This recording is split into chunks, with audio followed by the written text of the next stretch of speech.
The first bullet whistled past Wyatt Holt's ear, close enough that he felt the air ripple. The second splintered the oak tree 6 inches from his head. By the time the third shot came, he was already moving, dropping from his saddle in one fluid motion, Winchester rifle clearing leather as his boots hit dirt. 3 riders, positioned along the ridge. Amateur ambush. Wyatt's finger found the trigger as naturally as breathing.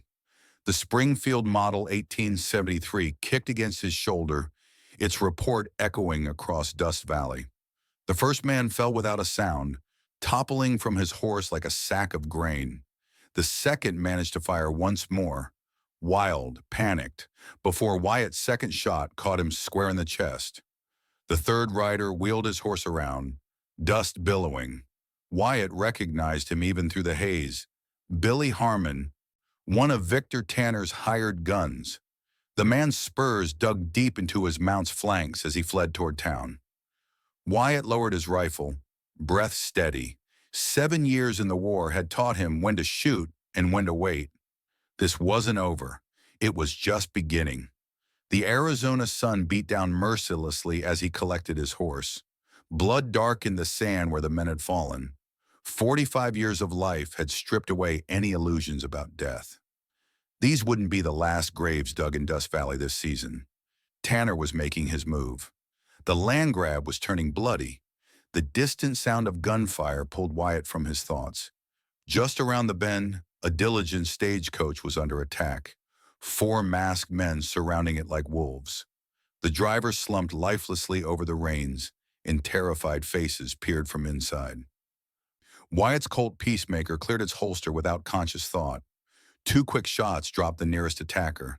The others turned, startled by this new threat, giving Wyatt the opening to spur his mount forward. He hit the ground running, rolling behind the coach wheel for cover. "Get down!" he shouted to the passengers. A woman's scream came from inside the coach as bullets splintered wood around them. Wyatt fired twice more, the heavy Colt bucking in his weathered hand. Another attacker fell. Then something unexpected happened. The coach door burst open and a woman in a dusty traveling dress emerged, a small Derringer pistol clutched in her gloved hand. She fired without hesitation, her shot catching the nearest bandit in the shoulder. The man howled, clutching his wound. The final attacker, seeing his companions down, turned tail and fled. Wyatt could have taken him. The shot was clear, but ammunition was precious out here, and the man was no immediate threat. The woman stood shakily, lowering her weapon. Her dress was fine, Eastern cut, but her eyes held the hard glint of someone who'd seen trouble before. "Ma'am," Wyatt acknowledged, reloading his Colt with practiced efficiency. "That was some shooting." "Elizabeth Monroe," she replied, her Boston accent as out of place as a china teacup in a saloon. "I was told Dust Valley needed a school teacher. No one mentioned it needed an army." Wyatt's gaze swept over her, taking in the details that didn't fit. The way she handled the Derringer, the steadiness of her hand after taking a life. This was no ordinary schoolmarm. "Welcome to Arizona territory," he said simply. "Seems you've arrived just in time for the war." Sheriff Thompson's office smelled of stale coffee and gun oil. The lawman's eyes narrowed as Wyatt detailed the ambush. "Tanner's men had to be," Wyatt concluded. "Third rider was Billy Harmon." Thompson sighed, running a hand through gray-streaked hair. "Can't prove it, Holt. Not without witnesses. 3 men tried to kill me on my own land. The stage was hit too. And I'm sorry for it. But Tanner owns half this county now. Bank, saloon, most of the businesses. Word is, the railroad's coming through. Every acre of Dust Valley's about to be worth 10 times what it is now." Wyatt's jaw tightened. "And my water rights are the only thing standing in his way. That and the silver deposit on your south ridge." Thompson lowered his voice. "Prospector came through last month. Been talking loose after too much whiskey." Wyatt kept his face impassive. He'd found the silver 3 years ago, A rich vein running deep into the hillside. He'd seen what mining booms did to towns like this. The quick wealth, the quicker ruin when the ore ran out. Dust Valley would become another ghost town, abandoned and forgotten. "I've fought enough wars," Wyatt said finally. "Don't intend to start another, but I won't be run off my land."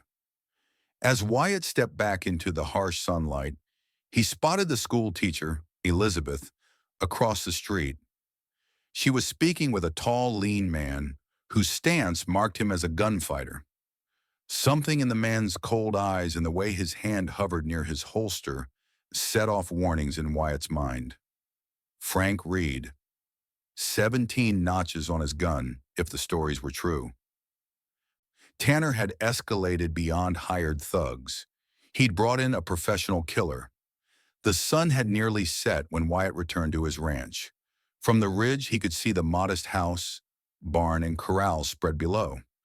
Not much to look at, perhaps, but it was his, bought with blood money earned scouting for the Union Army. Every fence post and board had been set by his own hands after Sarah died, bringing their son into the world. Both graves lay beneath the cottonwood tree behind the house. As he approached the corral, the hairs on his neck stood up. Something was wrong. The horses were too quiet. His prized Appaloosa stallion lay in the dust, throat cut.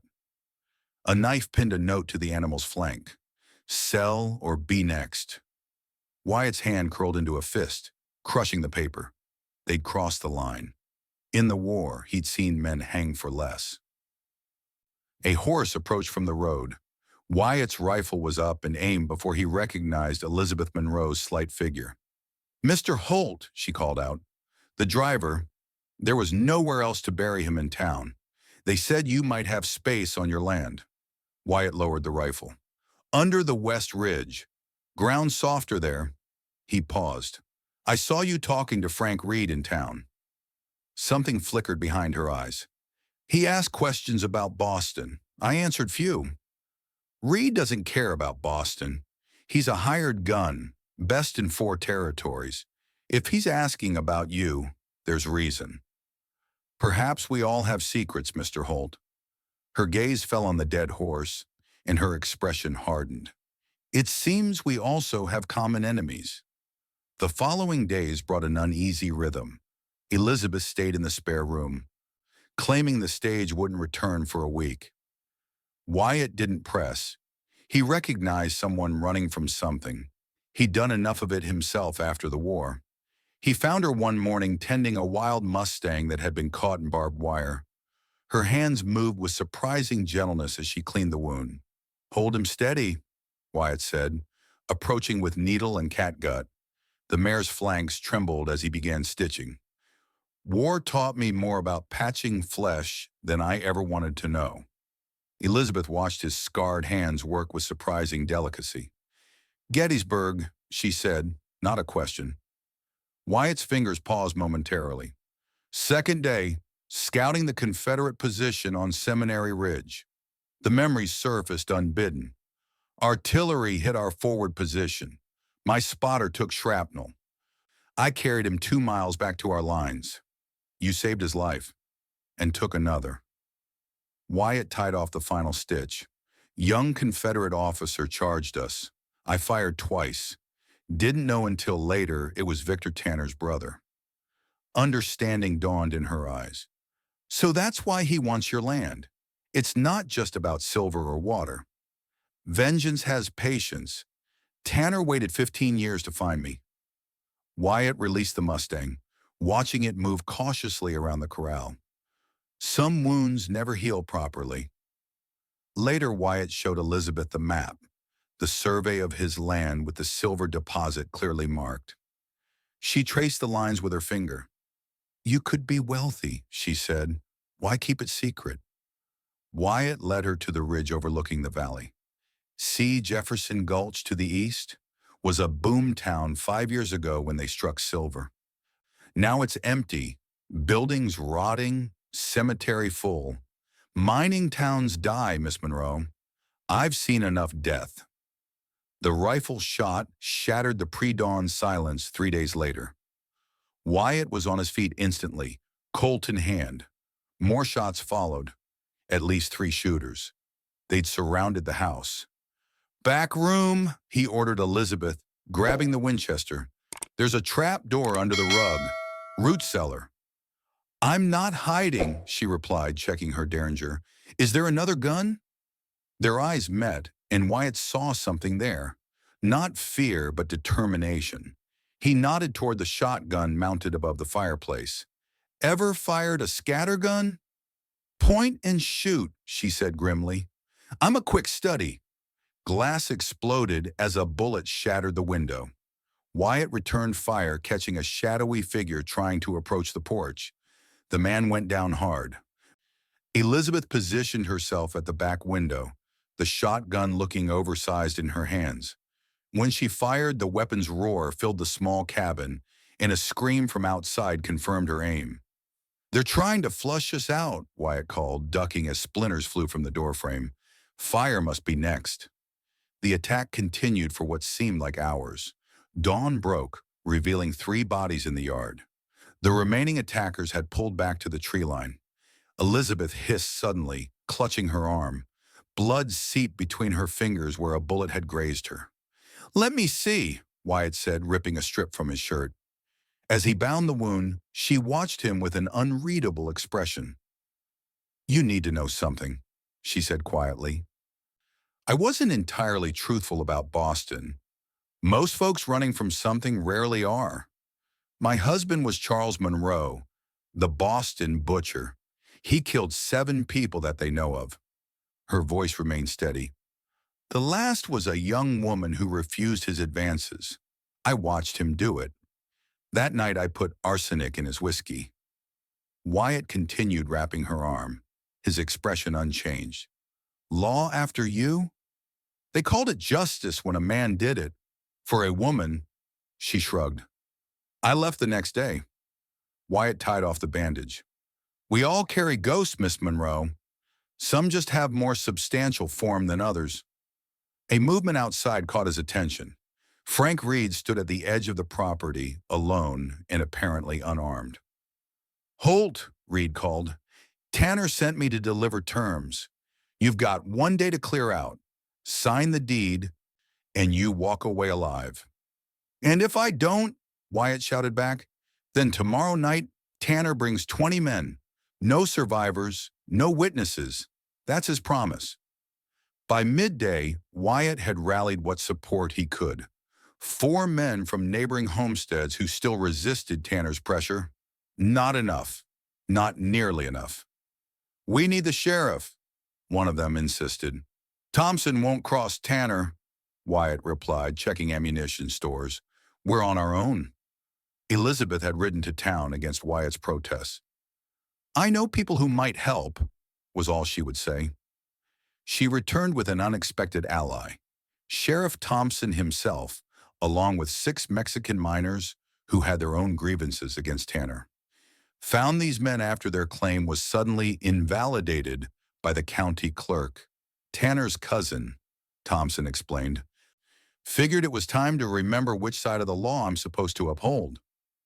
As they prepared defenses, barricading windows and positioning men, Frank Reed appeared again, this time approaching under a white flag.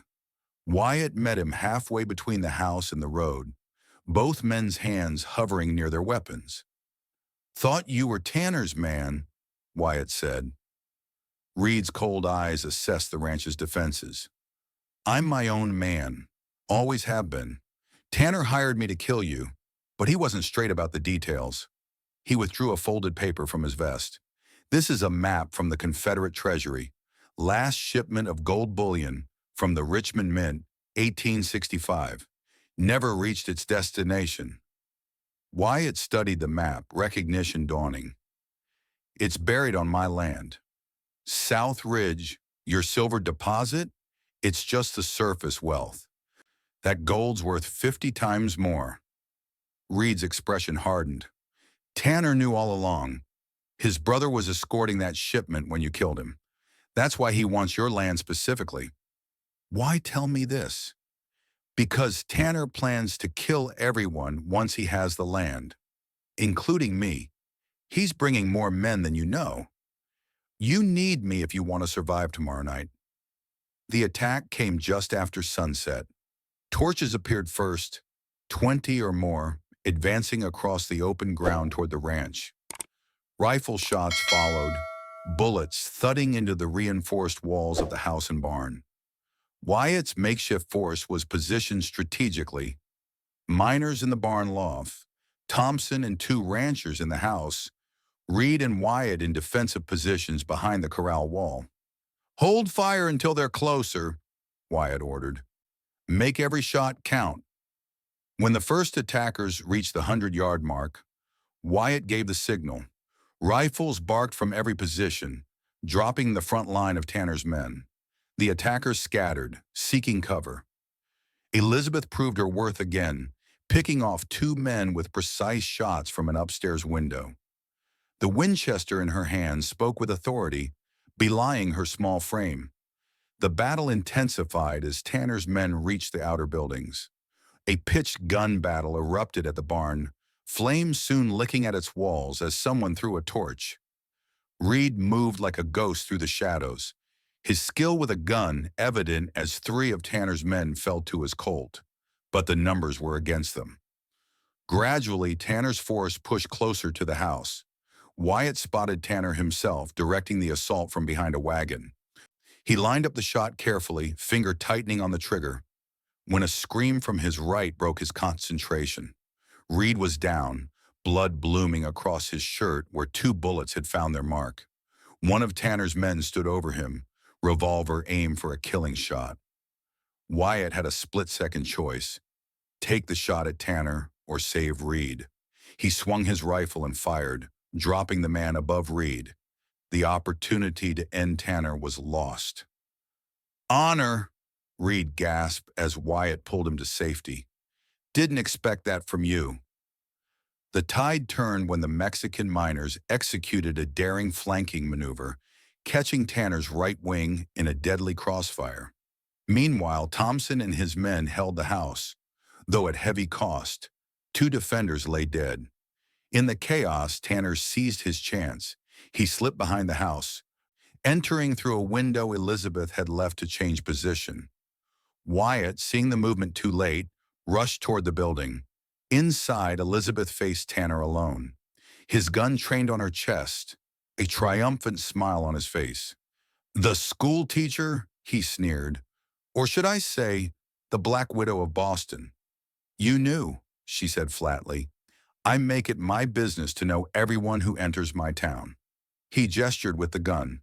"Now where's Holt?" The floorboard creaked behind him. Tanner whirled, firing instinctively. The bullet grazed Wyatt's arm as he crashed through the doorway. Tanner turned back to fire at Elizabeth and found himself staring down the barrel of her Derringer. "This is for everyone you've destroyed," she said quietly, and pulled the trigger. Dawn broke over a changed dust valley. Sheriff Thompson stood on the porch, making his declaration official to the assembled townspeople who had come to see the aftermath. Victor Tanner died attempting to murder Wyatt Holt and Elizabeth Monroe. His conspiracy to illegally seize land through intimidation and violence is now a matter of public record. Reed, his wounds bandaged, approached Wyatt as the crowd dispersed. "My offer stands. That silver deposit, we could work it together. Split it fair." Wyatt shook his head. "This valley's seen enough greed. The silver stays where it is." "And the Confederate gold?" "If it exists, it can stay buried too. Some treasures aren't meant to be found." Reed studied him for a long moment, then nodded. "Respect, Holt. Not many men choose honor over wealth." He tipped his hat. "Maybe our paths will cross again someday." As Reed rode away, Elizabeth joined Wyatt on the porch. Her Boston attire was long gone, replaced by practical frontier clothing. The Derringer remained holstered at her waist, a reminder of who she was and what she had survived. "The school board met this morning," she said. "They've approved building a proper schoolhouse. Asked me to stay on permanently." Wyatt looked out across his land, scarred by battle but still his. Dust Valley could use some civilization. Might be time this place grew in the right way. Elizabeth handed him an envelope, official railroad letterhead visible. Came for you today. They want right-of-way across your north section. Wyatt studied the letter, then folded it carefully. His Colt Peacemaker lay on the porch railing, cleaned and oiled after the night's violence. Beside it sat Elizabeth's primer book for teaching. The old warrior and the new teacher, perhaps there was room for both in Dust Valley's future. Some things are worth fighting for, he said simply. Some people too. The morning sun caught the silver in his hair as he gazed toward the horizon, where new riders were already appearing on the dusty trail into town.